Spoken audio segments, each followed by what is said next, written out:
April 2002. Arnold Schwarzenegger begins filming T3 Rise of the Machines, the latest installment of Terminator, one of the most successful film franchises of all time. At 55, Arnold is one of the highest paid stars in Hollywood, but his influence on the movies goes beyond the numbers. He certainly changed the face of the action hero. Each generation comes along and adds a little more to it. Smith, Wesson, and me. Nowadays, people are expecting their heroes to be bigger than life. But Arnold's also brought bigger than life to real life. We're gonna go and pump it up. Let's do some push-ups. Watch the governor doing push-ups here. Very good. You're doing very well. His place is secure as being the father of the new wave of pumpology. His face has appeared on thousands of magazines published in hundreds of languages worldwide. By sheer force of personality, he brought muscles into the mainstream. He kind of made it almost glamorous in a sense. And what's interesting is the culture then changed. Arnold was the icon. He was the guy who went first.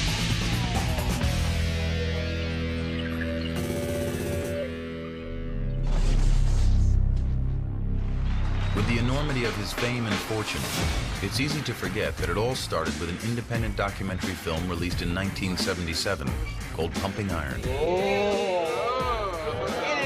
The film introduced the world to a character every bit as amazing as the Terminator or Conan would turn out to be. That character was Arnold Schwarzenegger himself. What we were doing is making a story out of bodybuilding, and we had the priceless opportunity of being able to craft a subculture and to really define what it was. Before Pumping Iron, bodybuilding had a big image problem. It wasn't taken seriously. Bodybuilding was on the back of comic books. And there hasn't been such a flexing of biceps since Popeye downed his last can of spinach. It had kind of a stigma attached to it, that it was guys who were insecure or people that were trying to overcome inferiority complexes in dark dungeons. In other words, freaks and fools. But in Pumping Iron, director George Butler was able to smash these old stereotypes and replace them with something new to bodybuilding: personalities. Of course, it didn't hurt that his star was Arnold Schwarzenegger. And I remember being a little kid and watching and going, well, that guy has a funny accent. But it sure is big. To see competition, to see these guys and how these guys play these mind games with each other was fascinating. I watch you. I watch you too. Oh, with the barbell above my head. I'm not nervous at all. You certainly got a vibe of Arnold's charm, his charisma. Can you imagine the feeling I have 6 times Mr. Olympia? Before that, I think that if you had a muscular body, it was that's all you were about, is the muscle, the muscle, the muscle. But after Pumping Iron, you could have character, you could have charisma, you could be funny. If boxing had Ali, bodybuilding was going to have Arnold. He was controversial. The pump. It's as satisfying to me as having sex with a woman and coming. He was charming. How about that, huh? Can you do that? And like Ali, he was a natural-born salesman, selling not only bodybuilding, but his own persona. Do you work out every day, every other day? I would say 6 days a week. 6 days a week? With weights, and I run 3 times a week, and then do other exercises that we shouldn't talk about here in front of the people. You sly dog. I do everything. But Pumping Iron did more than legitimize bodybuilding. It was at the leading edge of the fitness revolution. By the late 70s and early 80s, Americans, inspired at least in part by the muscularity they saw in Pumping Iron, were joining the bodybuilders at the gym. It became a social circuit for the first time. It became a great place to meet people at the gym. The last place in the world you would ever expect to meet your future missus is at the gym. Never happened, but it did. The guys are going, oh, yeah, I'll hang around here. This isn't bad. I'll get in shape just so I can hang out here. But as America was heading into the weight room, Arnold was heading out. Propelled by a wacky idea, he thought he could parlay his bodybuilding into Hollywood stardom. I like acting very much, so maybe I can have a new career there, who knows. It was a long shot. The bulging physique that had served him so well in competition had nothing to do with the traditional Hollywood handsome. This is something else that I wanted, because I said, look, he's not going to be, you know, wearing briefs and flexing on The Tonight Show. And he said, I'm not asking him to do that. But the fact is that he is known for the fact that he's got the body that he's got. In the old days, the audience knew the hero was big and strong because the script said so. That's the man I'm after. I remember when I first started acting in the early 50s, not many actors worked out at all. You know, they did it in a certain way, the way they walked, the way they jumped on a horse, and all those kind of things. They sold how studly they were. During the 50s and 60s, you could get away with murder. You'd say, okay, Superman had the muscle sewn on.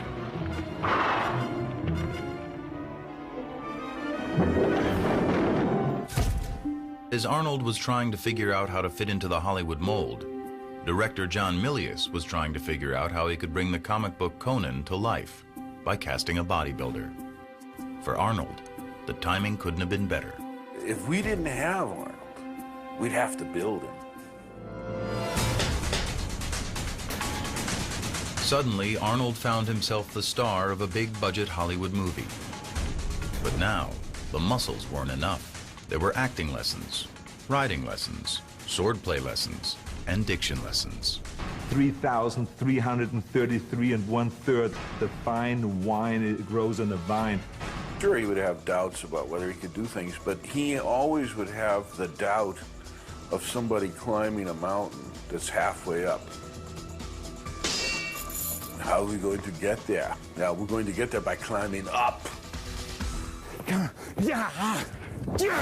Conan the Barbarian was a smash hit and put Hollywood on notice.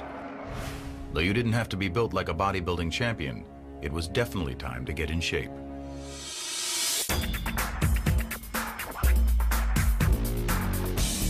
Arnold comes along, and the bar gets moved from there to there.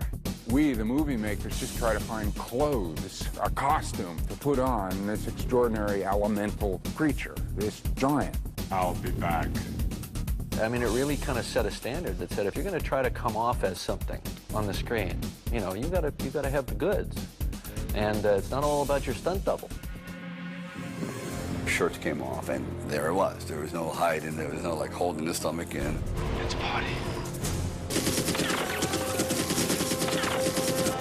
In the 80s, the studios produced a string of action movies all starring muscular heroes. Audiences, weary of the sensitive 70s, ate them up. We were like the new action heroes of that era. All of us had one thing in common. We showed the physical development. We love cheering that because we can appreciate, we in our hearts know what it takes to get that. Man wanted to go to see a movie that had tremendous action, where they could sit back and say, wow, yes, he takes care of the job, and kind of live through you in a way. I think they were movies that celebrated men. I know it certainly inspired me, because here's a guy who's kicking ass and taking names. But the Predator, especially, you know, stepped to the plate and said, just bring it. And it was great, you know, especially at the end, you know, come on, kill me, I'm right here. Kill me, do it. Come on, kill me, I'm here. That's fantastic.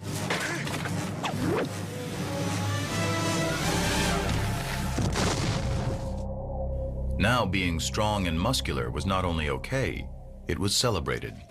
A new generation raised on action movies hit the weights in order to avoid being called girly men. Where's the bomb? You are. I think people were being swept away by the films subliminally, and then all of a sudden it just hit. Hey, Arnold, look at this. Yeah, how about this?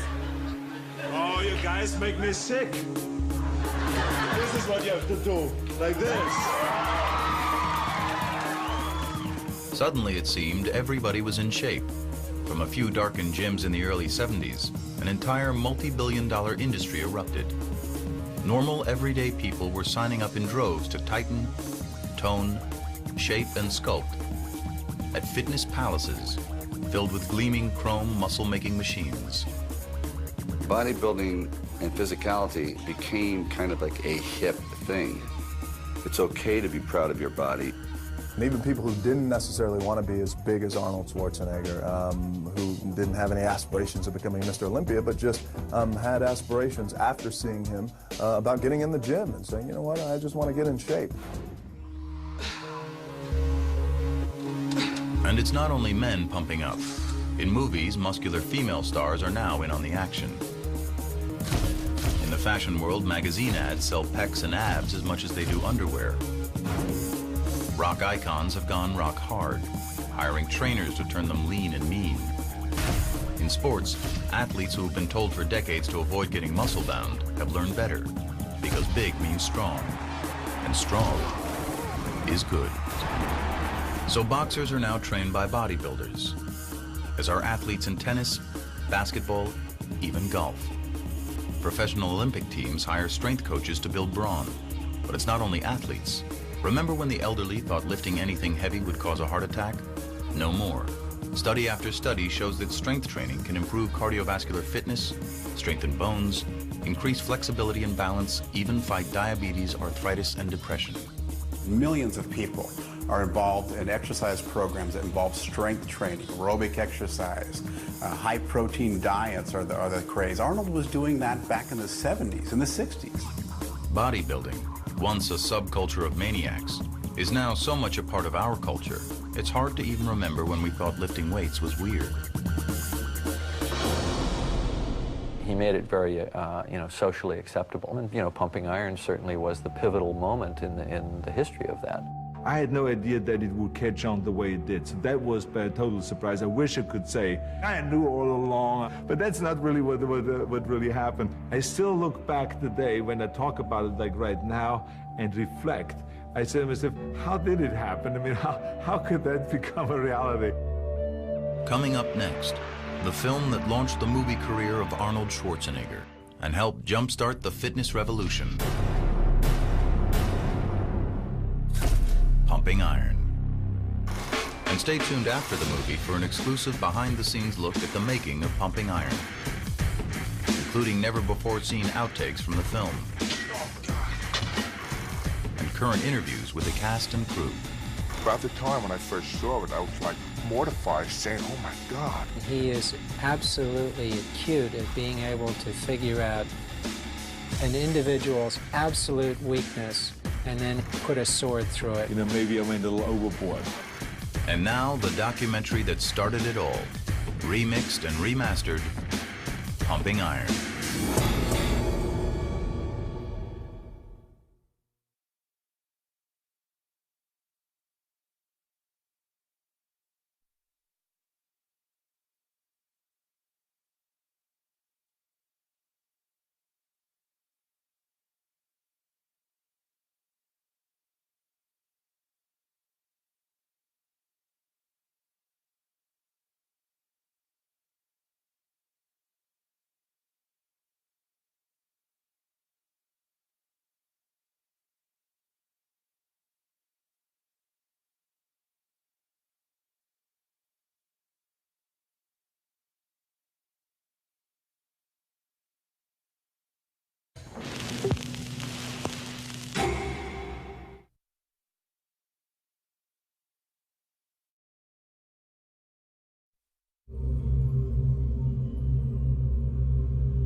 Long before the phrase pumping iron became part of our everyday fitness vocabulary, it was the title of a low-budget documentary that would defy the odds to become a cult classic. On the 25th anniversary of that film, Cinemax presents the story behind the making of Pumping Iron, the film that introduced the world to a charismatic 28-year-old bodybuilding champion known as Arnold. With never-before-seen outtakes from the film, the only thing that's left is Arnold's bullshit. as well as candid comments from the cast and crew 25 years after the film was released. About the time when I first saw it, I was like mortified, saying, oh my God. I went overboard many times. We were really struggling to get the movie made, and people were laughing at us. Cinemax presents a tale of sweat, muscle, ego, and glory in the golden age of bodybuilding. Raw Iron, the making of pumping iron.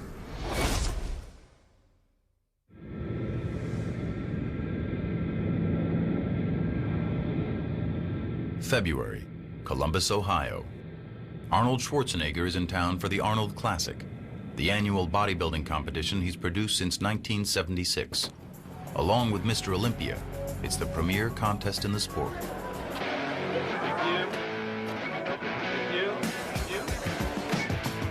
Bodybuilding has come a long way since Pumping Iron was released in 1977. The contestants are bigger than ever, and so is the stage show. The Arnold Classic is an extravaganza to rival any big-ticket rock concert. And bodybuilding's become big-ticket too. These days, more than 175,000 bodybuilders compete in 169 countries. Today, Schwarzenegger is here to hand out more than $400,000 in prizes. But he's also here to see some old friends who have gathered backstage. Many of the original bodybuilders from the Pumping Iron era.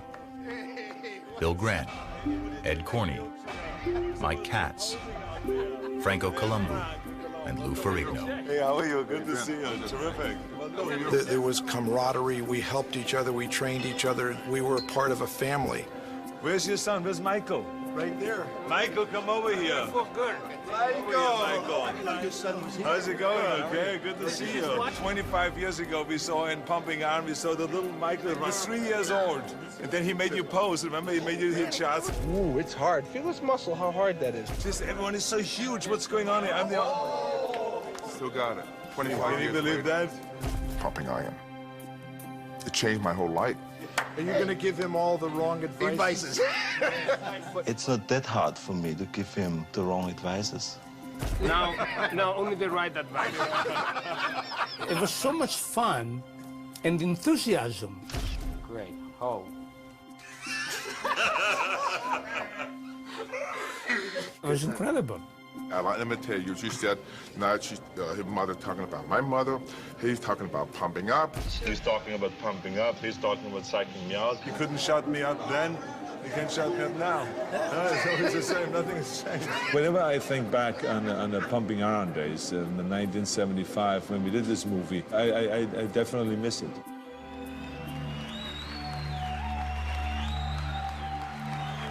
Back before Pumping Iron, he was known as the Austrian Oak, but he was unknown outside the marginal and misunderstood sport called competitive bodybuilding. It was a tiny little world, and 300 people would come to the contest that night.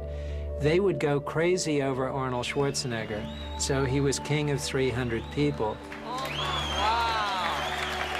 It's just that Arnold hadn't burst out of that world yet.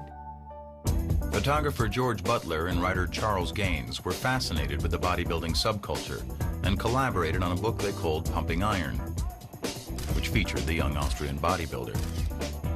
Butler wanted to turn it into a film, but Arnold wanted to retire.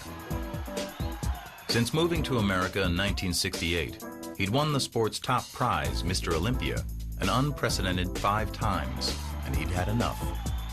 George Butler came to me and says, I have a great idea. We should do a movie, but it only will work if you're in it. And if you retire now, you can't be in it, so that doesn't work. Butler knew the weird and wacky world of bodybuilding had all the makings of a fascinating movie, but how to get investors aboard, it would be a tough sell.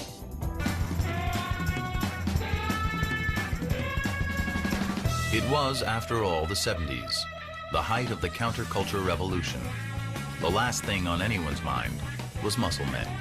It gave me a very formidable obstacle to overcome, which is to say, how do I make Arnold Schwarzenegger fashionable in the era in which the most celebrated model in the world was Twiggy? In the back of my mind, I knew that throughout history, there had always been at least one worldwide bodybuilder Sandow at the turn of the century was one of the highest paid entertainers in the world.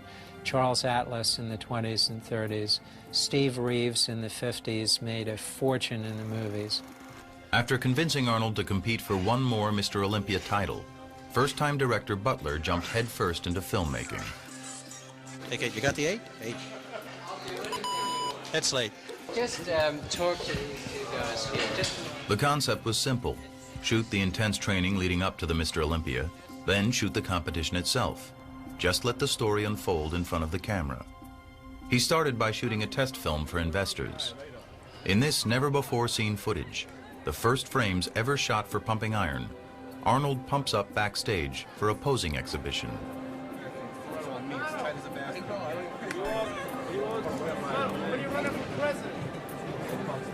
Wenn nichts jetzt erwischt. It's just too much pressure, you know. I mean, I'm competing now for 10 years, and after 10 years I feel like it's enough, you know. You have to let other people have a chance, and just leave as a winner. Yeah. Suppose Louis beats you. He doesn't. There's no such thing. For years now, since 1970, I was like unbeatable. And there was no hope for anyone to come close. It just didn't exist because I knew once I have the title, there's no way anyone is going to take it. But if an Arnold win was inevitable, where was the drama? Where was the conflict?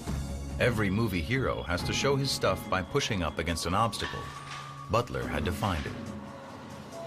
I wanted to find a great antagonist for Arnold, and there was Louis Ferrigno in Brooklyn, New York, 6'8", 270, dark and foreboding. Muscle magazine publisher Joe Weider had already had his eye on Ferrigno. For Weider, the old story Arnold wins again was growing stale. But a Mr. Olympia showdown between Lou and Arnold, this was perfect. And exactly the kind of rivalry that sells magazines. He won the Mr. Universe contest in 1974 in Italy. Weider came back, I remember, like it was like a fresh breath of air. With a new champion on the horizon. Well, I had to stimulate them. And when I go into the gym and I saw him pick up 500 pounds, he says, "What do you think, Joe?" I say, "Oh, not bad. You can do better than that." He got mad. So he would create this whole thing, and you know, and I think it was really good because the fans loved all that, and that's exactly what I played up then in the movie Pumping Iron. In this outtake from Pumping Iron, Weider and Schwarzenegger discussed the very real possibility that the champ might actually lose to the larger and hungrier Ferrigno. You were the one who saw Lou in New York just a few days ago, so how does he look? He looks very, very massive. Well, he was my idol, part of me getting into bodybuilding.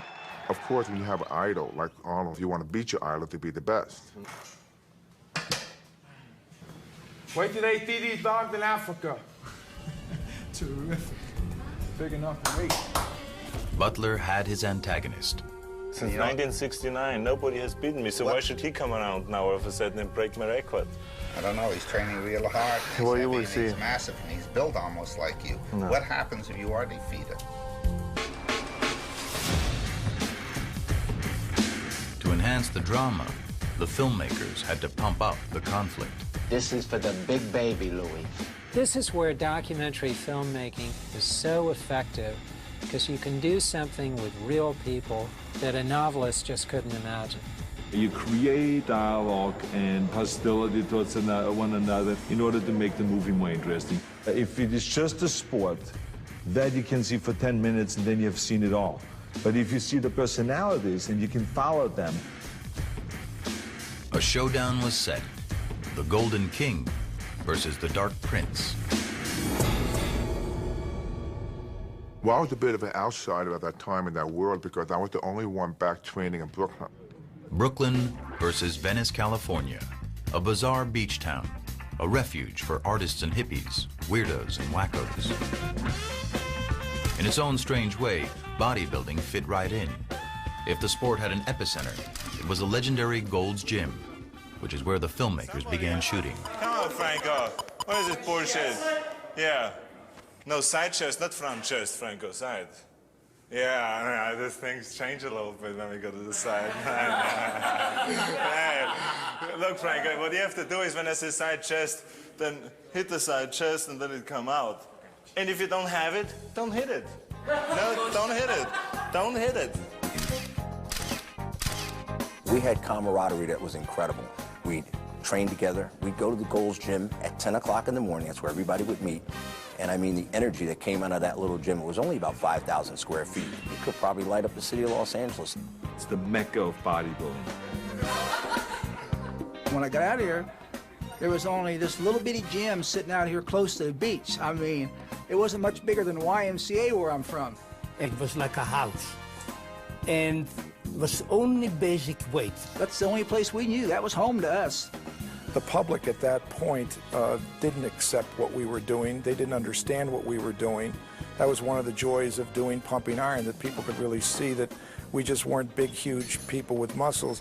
We were all kind of tied together like this. We worked out together, we ate together, we were partying together.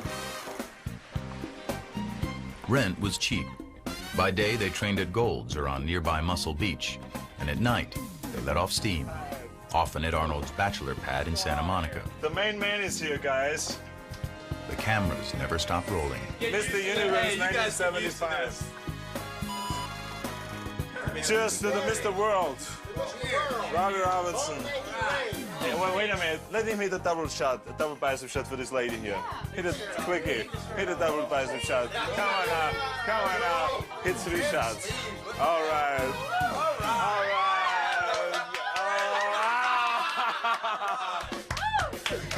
Okay, where's the champagne? Okay, the era from like 1970 to 1980 was probably the most fun I ever had in my life. So we had this unformed subject, and everyone was very eager to make something out of it. These fellows that did the film, Butler and Gaines, they had become part of our family. We trusted them. Day after day, shooting scene after scene, Butler and co-director Robert Fiore were looking for their movie, material that would make the cut. They found that even watching this huge crowd order their huge lunch turned into an event. We went to the restaurant where all the ordinary people were sitting, which we called the ordinary folks. And we were sitting there on the table and people were just looking over kind of like, who are these guys? Oh my God. Big steak, scrambled eggs. 6 eggs over each. The big steak, and I want a tuna omelet. And a tuna omelet? Yeah. Oh, look what he's eating. He's eating 3 hamburgers in one shot. Oh, God, well, who are these gladiators? I mean, they couldn't figure it out who we were, you know? And we loved that kind of a scene, you know, to shock people. The filmmakers often set up situations to see what would happen. So a lot of different chances were tried. They turned Schwarzenegger and Mike Katz loose in an amusement park. Hey, they made a statue of Mike. That is a good one, Mike.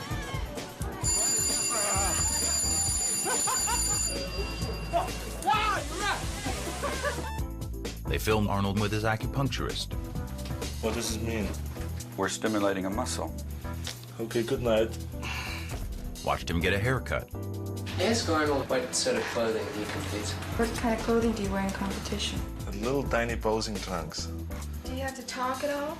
No. Except if you're the winner. So I talk a lot. Yeah. They were shooting, even overshooting, always looking for material to reveal Arnold's motives, his character, and what seemed at the time to be insanely ambitious dreams. I won the World Championships so many times now that I would like to go on, you know, try to be the best in something else. Like what? I would like to get into acting. So there was a tremendous struggle to make this movie really work and to make it really interesting, not only for the bodybuilding crowd, but for the general population. To do that, and to give the film some Hollywood sizzle, Butler approached Bud Cort, the hot young star of MASH, Brewster McCloud, and Harold and Maude.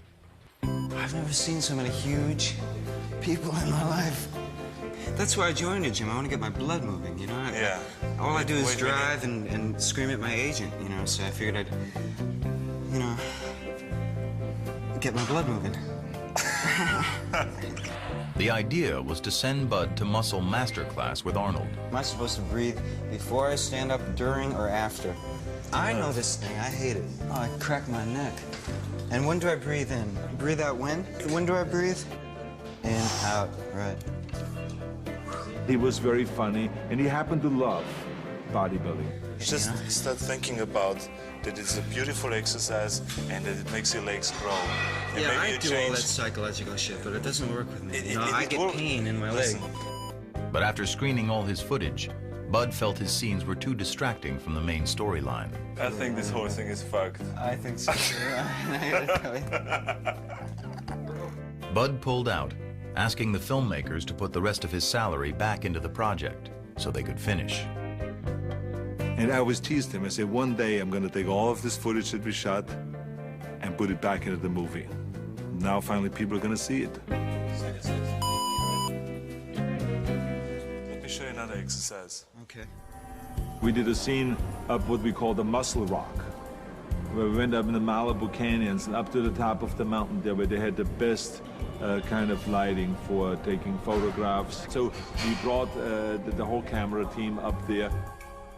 In this outtake, Arnold and his buddies work on posing routines for the upcoming contest in South Africa. If Louis hits this one, I fall up With this one. Oh, he can't go into that one? instantly with this one. Louis don't follow that one? He could, but you know, Arnold has done, This one. you know what I mean. Okay. Almost nothing made it into the movies, but it was really a fantastic, I think, sequence. Just to show again that we were all friends. Good. Not bad. Nobody will look at the legs. And the reason why it didn't really work was because when we edited the movie, we wanted to show some kind of a competition. The movie was Arnold, and it was critical to get to the heart of it. And the heart of it was the competition for the heavyweight crown and the conflict with Lou Ferrigno. Veronica, you're gonna wipe them out! And if he's in shape, fine. I hope he is. The filmmakers moved on to New York. In contrast to the fun and games of Gold's Gym, the Brooklyn setting was a dungeon.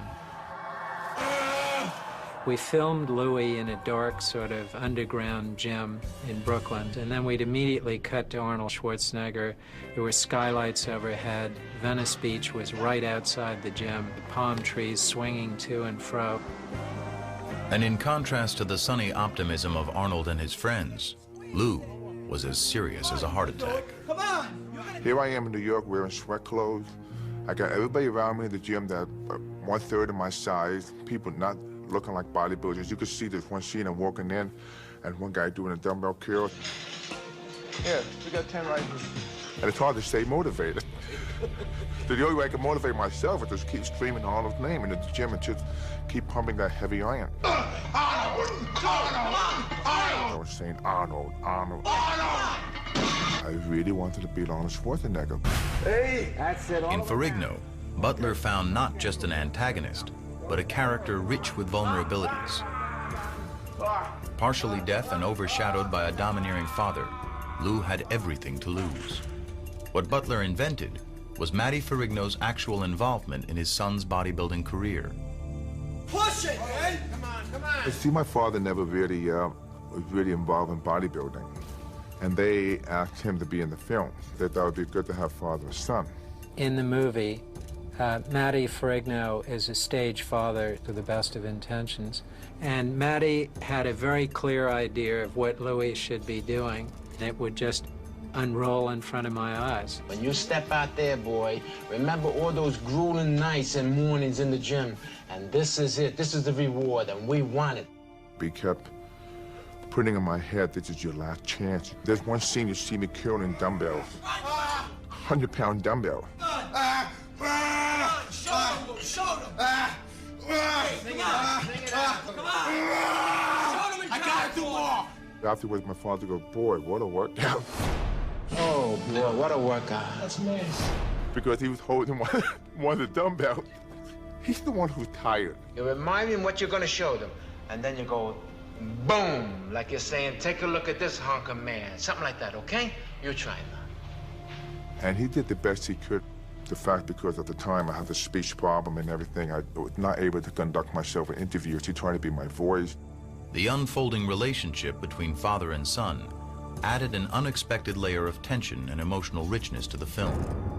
As Matty demonized Arnold, he wore his son down. There's only one thing in mind, and that's to beat that German. We gotta beat Arnold. He's been up there too long. You waited 9 years for this shot, right? Be careful. He's gonna try every trick. If he sees you look a little better, he's gonna try and do something. He's gonna try to make you look bad out there. Watch every move he makes. Try not to engage in conversation with him. And most of the time I really wanted to say, let me speak for myself. Let me be who I am, please. You know, this is not how I want to conduct myself. This is not how I want to be in the film. Look out. That's right. That's it. No. Down here, Louis. I was not really me. I was beaten down.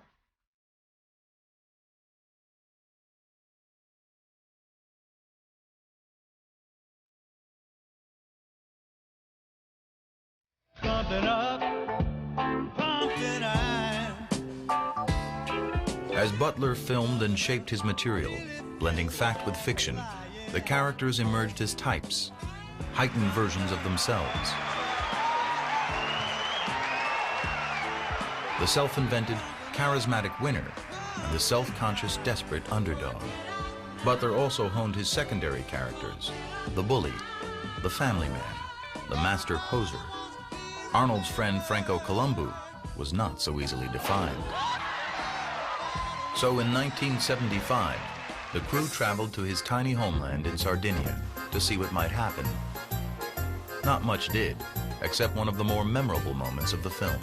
My town is 2,000 people when they're all in town.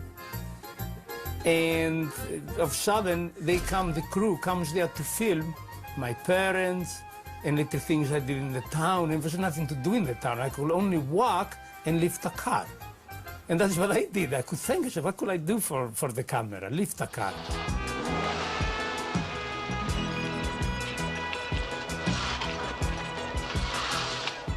My father was watching. Say, that's my son who lifts cars. You know? Another memorable moment was the infamous T-shirt incident, when Ken Waller, in an attempt to fluster his opponent Mike Katz, hides his T-shirt. You see a blue T-shirt around? In reality, the filmmakers made it more than it was. The thing about my part of it, like, you have to have a good guy and a bad guy to make something to the movie. Hey, you know what I'm gonna do when I get to Africa? I'm gonna take Katz's shirt, I'm gonna hide it. I hid the T-shirt, yeah. We knew that Waller had taken Katz's T-shirt, and we did follow that up. You know, back then, that sort of was my nature in a way, but it was all in joking. I considered Mike a friend. A friend of yours, you really don't want to hurt their feelings. At that time, I didn't ever think it was going to come out and be a big deal on a movie screen. You learn later. I would go to contests after that, and I'd get booed because of what was said in that movie. And then there was Schwarzenegger himself. While already supremely confident, he made it a point to pump up his persona while the cameras were rolling. I played the kind of Germanic machine that comes over from over there, like a machine, nothing will stop him. I have to cut my emotions off and be kind of cold. No emotions, no feelings. I want to be the best, and I'm perfectly willing to go through anything to be the best. Anything to psych out his opponents, trying to chip away at their confidence, laughing all the while. I'm not nervous at all. I tried anything and everything to sometimes look like, this evil guy. Franco is pretty smart, but Franco is a child. For me, it was like, I don't care.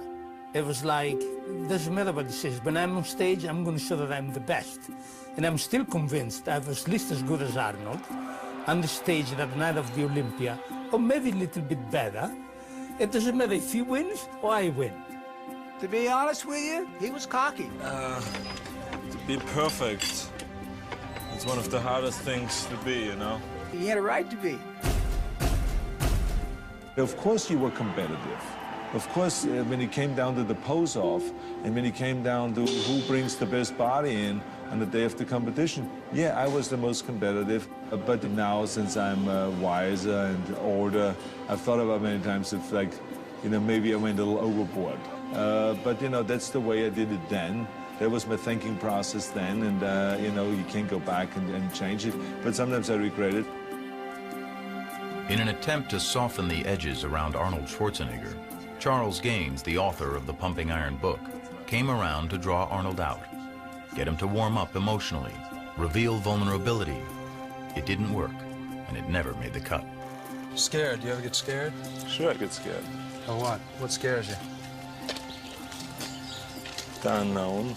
He felt like he couldn't get through to me because here I was this kind of one-dimensional guy that was just like made of steel. Of course they want you to be wide open. They want to be able to do that you are soft, that you're able to cry, because it puts them in the same boat and they say, well, he's just one of us. Now, you know what I think you're doing now? I think you're bullshitting now. No. I do. I think you're... What he really didn't realize was not that I was not vulnerable, but that I lived in denial. You know, my whole life. It's always like, whenever I felt, you know, pain or anything like this, it was like I forgot about it. I dismissed it. For some reason, maybe it has to do with competition, you just clamp down that capacity on yourself. You carry it too far, what it winds up doing is just cutting you off from the possibility of having a really fundamental reciprocal human relationship with somebody else. So what? You don't care about that? No. And especially since I knew in bodybuilding and in competition, you have to kind of bury things temporarily. The way I dealt with it always is that right now I put it aside and then I deal with it later on, whenever that is, you know. Always on the front burner, though, was Arnold's ambition, which was on display in another sequence cut from the film. It's Arnold visiting with his idol, retired bodybuilding champ, Reg Park. Arnold was patterning his career after Park, who'd gone on to star in Hercules movies in the 60s. I think what perhaps happened to me about 15, 20 years ago is happening to you right now. I know, it's this incredible thing. The parallel is unbelievable. Yeah, it's like a repetition, Yeah. that's what it is. Yeah. And I think that's why I looked up to you so much right from the beginning.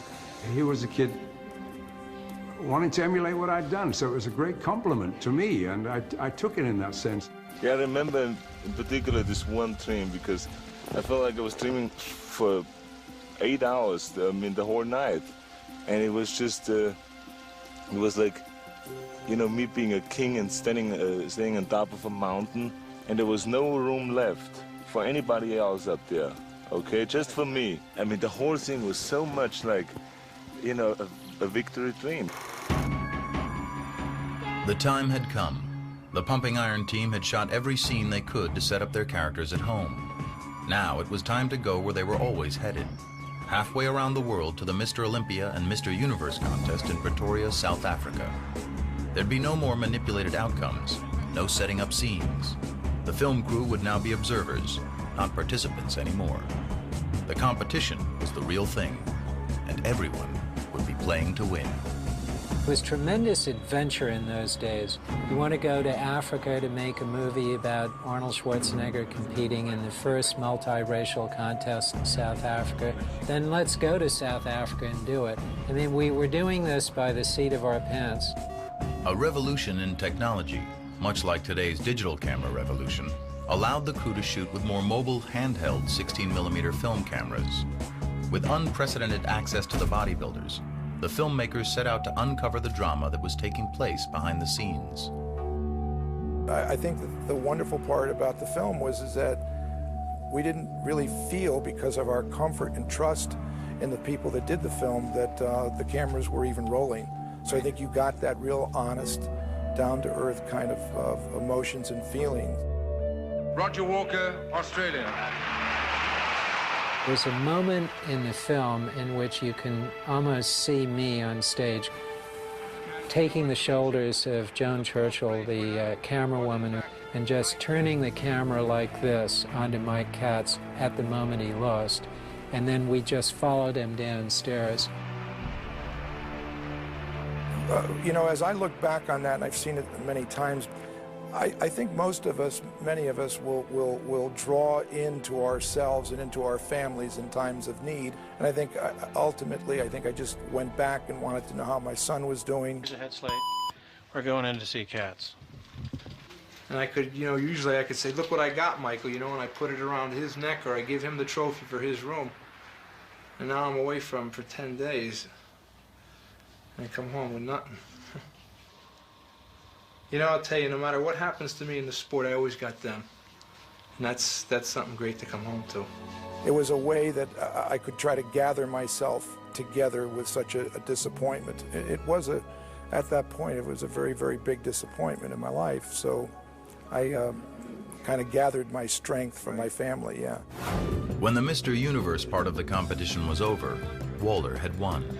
Next up, the main event, Mr. Olympia, with Arnold, Lou, and Franco all in the running. The film crews got into position. I was aware that there was going to be a marvelous confrontation between Arnold and Louis in the pump-up room. It was setting up the most wonderful opportunity for Arnold to do everything that he is capable of doing. The psyching part of bodybuilding, which is quite famous because of that scene and some others, is something that Arnold really does. I love it, Louis. You always keep me entertained in the serious moments. The room we were in was only probably about 20 feet by 20 feet. I mean, it's this very small room. And you talk about a lot of tension, a lot of heat. So you can't help being, you know, kind of on the edgy side. The only thing that's left is Arnold's bullshit. That's why I'm up here, Arnold. See? I'm not wearing boots. Lou, what do you think your chances are today? I'm gonna lose, Arnold. You're the best. Thank you. You're welcome. Just wanted to have to do insurance. Everything is under control here. Beautiful. You're gonna be king a long time, Arnold. You're gonna be king a long time. Thank you. More than 25 years later, Ferrigno recalls his feelings that night. I came out on the prejudging. I realized that I was not going to come second. There's a chance I'm going to come third. And I'm looking in the audience, I can see my father's face. I was just, oh my God. It's like, because he was more disappointed than I was. Third place, Lou Ferrigno. I'll tell you something, what that boy of yours has done in a year, it's fantastic. We try, Brianda. You keep going. Very wonderful job. Good job. Wonderful job. I knew that I was going to retire. And I would like to announce officially that I'm retiring from bodybuilding competition. That was my chance. But you know, history is history. Being in South Africa, what I really wanted more than anything was not really being Mr. Olympia, was being out in the open and having a good time like Arnold. That's what I want more than anything. That was more impressive to me. Who wants to be in South Africa, come second, come third, to be 10th? You were down there having fun, schmoozing with people, shaking hands. That's what I'm doing now because it's taken me many years to see that. But that was my envision. When I saw that, that's the direction I wanted to go. For me to change that, I had to work on myself. The film was in the can, but now there was more than 100 hours of it to be cut down and crafted into a movie. Unfortunately, Butler was broke, having maxed out on his credit cards. After I got back from Africa, I got a call every single day of the week from American Express because I'd succeeded in running up a $35,000 bill, and I had become their most important client. I was rather impressed with myself. Out of desperation in 1976, they concocted an outlandish scheme. They put on a bodybuilding show at the prestigious Whitney Museum of American Art in New York City to try and attract potential backers. We invited Candy Bergen to photograph Arnold. The Whitney thought we might get 300 people, and someone said, you know, there's a pretty big crowd outside. I know, isn't it the truth? You seen this crowd out there? No, I haven't looked out there. It's big. And I went down and looked, and there were 5,000 people outside trying to get in. Nobody's gonna go in until we get a line here. Inside the museum, Arnold, Frank Zane, and Ed Corney were rotated on a turntable in front of the New York City art crowd. It was very sort of high concept idea. It was a risky scheme, and it was a long, long way from Venice Beach. Moderated by New York Times critic Vicki Goldberg, The event brought together some of the most prominent art historians in the world to watch bodybuilding. We're talking about a subject which is fascinating and quite present before our eyes a lot of the time. That is to say, the representation of the muscular body in art. The next bodybuilder who's coming out doesn't need an introduction to a lot of you, but he does to a lot more of you. As I said before, he's the greatest bodybuilder in the history of the sport, Arnold Schwarzenegger. And then you had this discussions about, you know, what is bodybuilding in compared to what art was, and how did you know, Leonardo da Vinci and Rodin and all those guys come up with those muscles when they painted and sculpted muscular bodies. The Whitney couldn't control the event because there were too many people there, so that instead of taking the money and putting it in a cash register, they had to throw the money into a pile on the floor. Hey, move down, 2 lines, okay? There was a 6-foot-high pile of $5 bills, and at the end of the day, the movie was financed, and the rest is history. The Whitney Museum event proved to investors that the general public just might be interested in bodybuilding. Now, it was time to present Pumping Iron to the world. Pumping up. On January 18th, 1977, Pumping Iron premiered at New York's Plaza Theater. Feels like flying. Arnold and his friends were now the toast of New York City. Audiences loved the film, and critics gave it rave reviews. Pumping up, pumping up. But for the bodybuilders, it was a surreal experience seeing their private world revealed on the big screen. It was comical to us to see some of the things that come out in that movie. I was a bad guy, and back then I thought that was all right. When I saw it for the first time, it made me very angry because I suddenly saw how it was portrayed. Calm him down. Help him. I was afraid people wouldn't like me. I was afraid people were going to look down on me because the fact that here's a kid from Brooklyn, he's deaf, he can't speak, he looks dumb in the film. What I'm trying to say to you is at the time, I felt like a freak. But it wasn't like that. I didn't realize that within time, everyone embraced me. People come up and say, God, I love you in Pumping Iron, I love you and Arnold. All right. Nothing to say, I just want to eat my cake. It was so incredible to see the film on the big screen.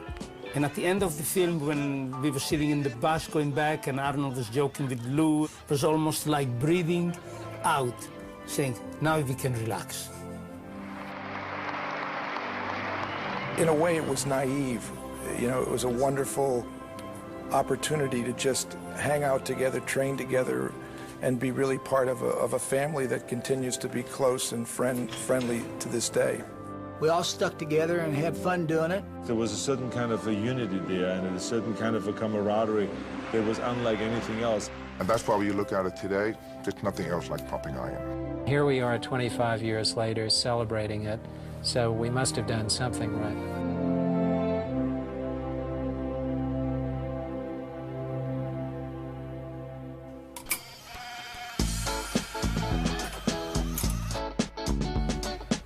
So how you feel today, Laurie? I feel better. Today, Dr. Franco Columbu is a practicing chiropractor in Los Angeles. Narrowing of cervical 6, 7, and 8. He also produces and stars in low-budget films that he shoots in Sardinia. To this day, he and Arnold are best friends. Mike Katz is a judge for the International Federation of Bodybuilding and owns several world gyms in Connecticut where he trains up-and-coming bodybuilders. His son, Mike Jr., and his wife recently had a baby. Mike Katz is a grandfather. Ken Waller lives in Los Angeles. He has seen Gold's, the tiny seaside gym he once managed, evolve into a worldwide enterprise. What you doing, big guy? You show up. His focus now is on raising his son. Let's go talk about winning that medal, huh? As a sales manager at Extreme Activewear, the company that prints Gold's merchandise, he now has all the t-shirts he can get his hands on. Joe Weider and his brother Ben continued promoting bodybuilding through their publishing empire and through the IFBB. What was once a subculture is now a multi-million-dollar business. Ed Corney works in the fitness industry. He has had some health problems recently, but promises that even from a wheelchair, he can still outpose anyone from the old days. George Butler went on to direct Pumping Iron 2, The Women. He recently directed 2 documentaries on the life of Antarctic explorer Ernest Shackleton. The films have earned rave reviews. Lou Ferrigno went on to a career in film and television, most notably starring as the Incredible Hulk.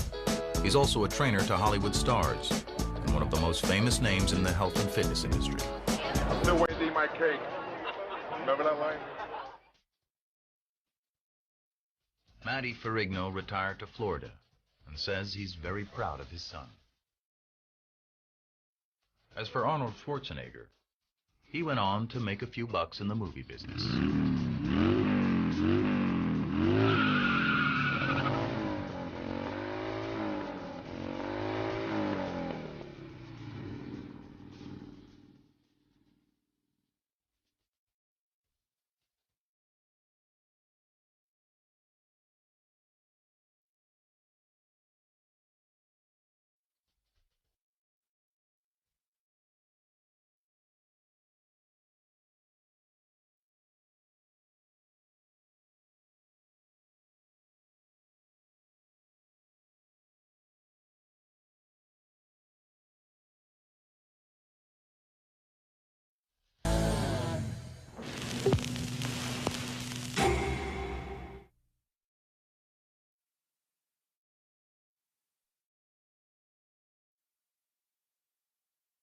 Every time anyone sees Pumping Iron, they will come away, you know, loving the movie, getting inspired by the movie, but at the same time they're asking themselves, wow, I mean, was all of this stuff true? I mean, was it really, did Arnold really psych out Lou Ferrigno? Did he really not go home to his father's funeral because it was just shortly before a competition? And was he really that cold that he said, well, forget that, he's dead already. I'm not going to bother with that. I'm going to just focus in on my competition. Is that true? I saw him hanging there afterwards, a celebration party after the Mr. Olympia, smoking a joint. Did he really smoke a joint? And did he, in fact, inhale? Is that true? Was it true that they stole Mike Katz's T-shirt? Was really the psyching out that he was doing on Lou Ferrigno, was that true? So they're walking out with a lot of questions. And so when I go around the country and promote the movie, for instance, even the 25th anniversary, when the film started playing on HBO, on Cinemax, you know, a lot of journalists called me and says, oh, I just saw this for the first time, and asked me about all those questions. So I think it's important to clarify that there's certain things in this movie that were true, like the competition, the outcome of the competition, the training, the severity of the training, the severity of the pain, the sacrifices that needed to be made, the amount of hours we spent in the gym, the food supplements we had to take, the food that we had to eat all the time, the pounds of meat and all those kind of things. All of that is true. But there were certain things that are not true. And that's why we never call it a documentary, we call it always a docudrama, because certain things were created in order to make it more interesting, because it was very clear to us that the only way we could raise the money for the movie, for our Pumping Iron, was by making it more dramatic. All the investors always said, look, the training is terrific, what they are doing is terrific and all this, but how much can we look at this footage of them doing squats and chin-ups and sit-ups and all this? It's boring. Even though exciting to them, but it's boring to us to watch. So therefore, let's create some drama, some conflict. Let's create a villain. Let's create a hero. Let's create the guy that has the psychological power over people. Let's create the guy the guys that fall for it and they wipe out because of it. Let's have guys putting tricks on each other in the gym when they're training, when they're 500 pounds on the back. What can they do to each other? Those are the kind of things I like to see. This is what the investors said. So we started creating those kind of moments as we went along. And we had 100 hours of footage that we created during the whole shooting of Pumping Iron, and then edited down to around 85 or 90 minutes. And so there we could take things in such a way that makes it then appear like I was psyching him out. I watch you. I watch you too. Oh, with the barbell above my head. I adopted as time went on, and I saw that Lou Ferrigno could not be what was in the original intention, to make him the villain, the big guy that weighs 280 pounds, that trains secretly in a dark room in New York and works himself up to this machine, to this Hulk, and then comes to South Africa and beats the little Schwarzenegger, wipes him off the stage. That really didn't happen. They thought it would happen, or that it could happen. But then they found out that he's actually a very vulnerable guy, that he has a hearing problem, that he needs his father's assistance a lot of times, that he was a big guy, but he did not have the kind of a presence that would make him look like an evil guy that wants to come and destroy me. So slowly we changed the whole thing and actually made him the victim, and made me the guy that pulls the tricks on him and that wipes out the competition year after year. And the more I got into that, the more I started playing that machine. And I said to myself, how can I sell the idea that I'm a machine that has no emotions, that doesn't care about any of my competitors, not even my best friend that was living with me at the time, Franco Colombo. I could care less about him. He, as I said in the movie, is just a child. And on the day of the competition, I will become his father. I say though, that was, the reality was, I loved Franco and I helped him as much. Even if it meant that he would win the competition, I would help him all the way. He was my friend, but in order to sound cold, and to sound like calculated, and like a machine, I played out this role. And I played out the role that what I would do with Lou Ferrigno. We created the things that I would psych him out.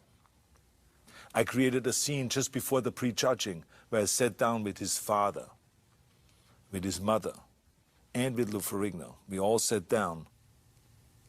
And there I was to this whole big psych-out job, telling him that I already called my mother. And she congratulated me. I told her I won 6 times Mr. Olympia. I said, she congratulated me. I said, you see, because I'm going to win later on, no matter what. And the reality of it is that, you know, I loved Lou.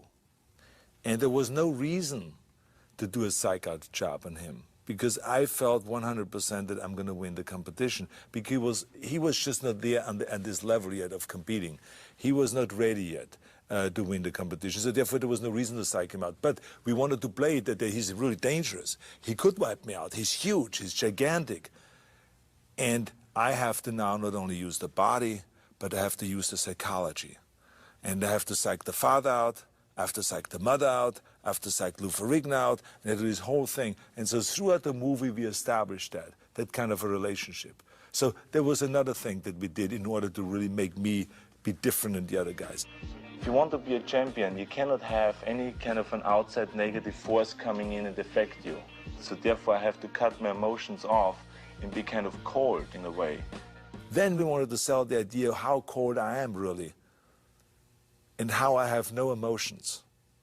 For instance, now I took a story that I actually heard in France, one bodybuilder one time tell me, 4 years before, a story about how he never went home to his father's funeral before a competition. How his father died and he just ignored it. And he says, yeah, here to stay focused. So I stole that story. And I said to myself, I have to say that story. People will be shocked. People will be writing about it when this movie comes out. And that's how you get, of course, headlines and all those kind of things. And people will write about the movie. That's how we sell the tickets. So I said to myself, that's what I have to say. So I explained that I have no emotions.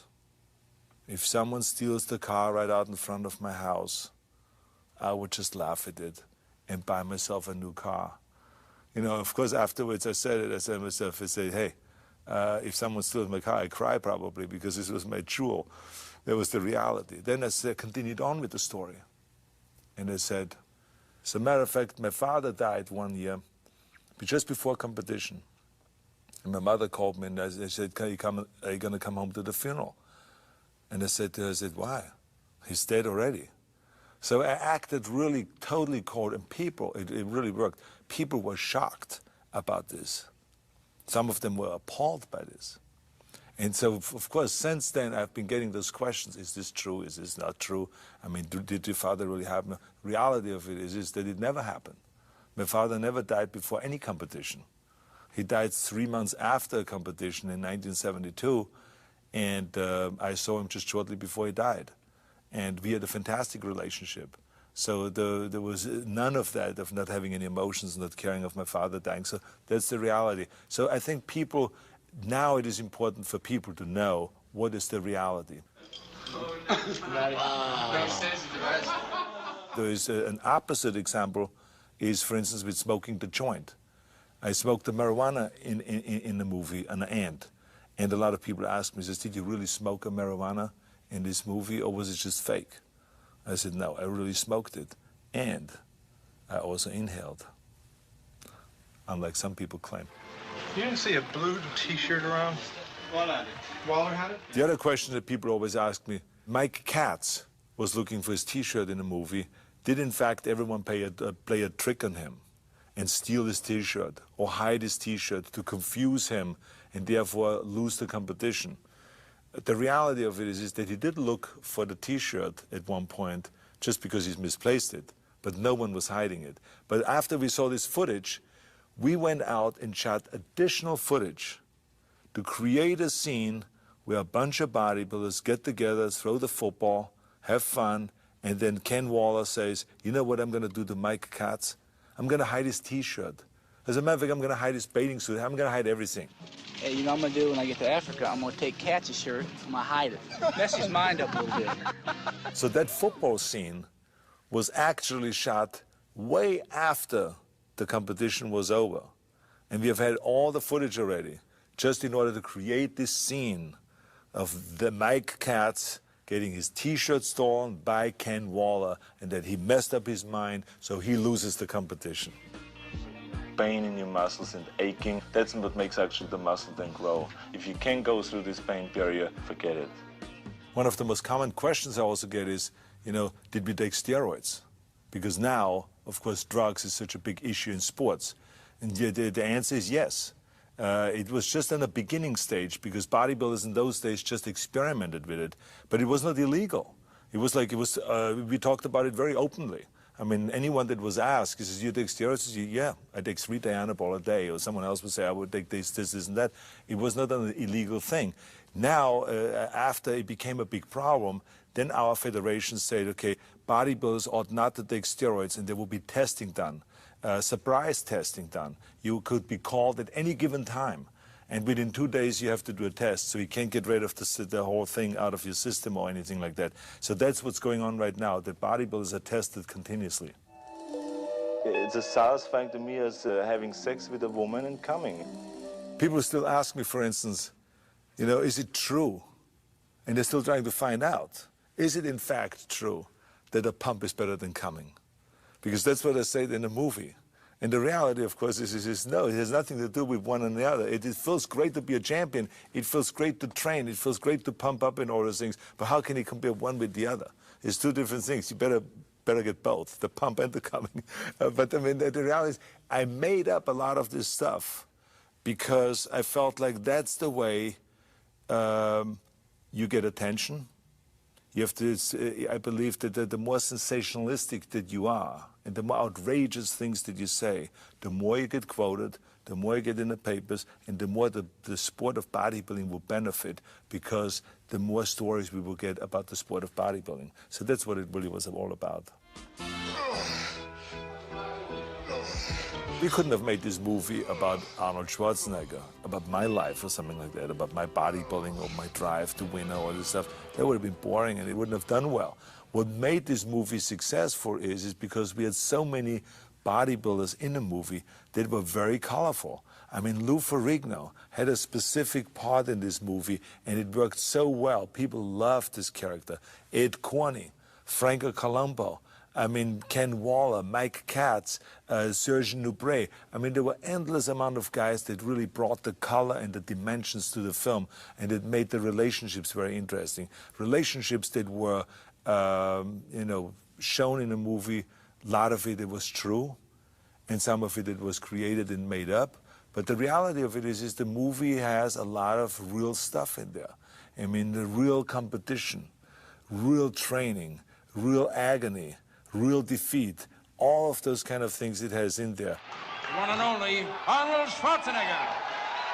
Many people come up to me and say how they were inspired by Pumping Iron. First I heard it about the book, then even 10 times more when the movie came out.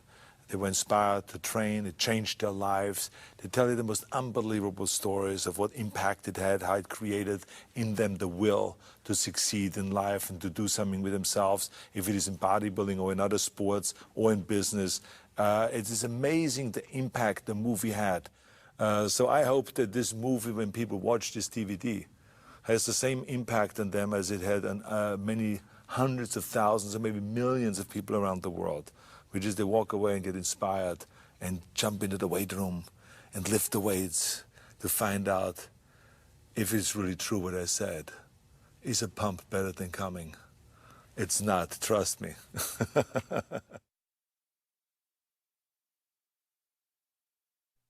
Cinemax Final Cut presents an exclusive interview with Arnold Schwarzenegger, star of the classic documentary Pumping Iron. I remember that George Butler came to me in 1974 and said, I want to do a documentary about bodybuilding. And I said, well, it's going to be without me because I'm retired. And then he said, well, I absolutely need you to stay in competition and to compete one more year in order for us to make this documentary. So I competed one more year. One and only Arnold Schwarzenegger. Well, I'm very happy that I did because the movie became, you know, a huge hit. Pumping Iron became a classic. Well, I feel somewhat emotional about this 25th anniversary of Pumping Iron. When I saw some of the old stuff, it brought back such great memories of what a great time we had in the 70s, training for the World Championships, the camaraderie that existed at that time. But at the same time, it amazed me of what I was willing to do. Training 5 hours a day, lifting 50 tons of weights, burning 10,000 calories, and doing anything that it takes to win. The people going to see when they see Pumping Iron is basically, it's a historic kind of a classic movie because it really captures a time when bodybuilding was just coming out of the closet, so to speak, or the basement, and became a huge sport. You're going to see, you know, what it takes for people, what kind of training people are willing to go through. Off for more weight. Let's go. I want to beat him. The pounds and pounds of weights, the tons of weights they're willing to lift every day to become the most muscular man. Anyone and everyone will get something out of this film because it's a film that is really fascinating. And it is about people rather than just about a sport. It's about people. Don't miss Arnold Schwarzenegger in the 25th anniversary special edition of Pumping Iron.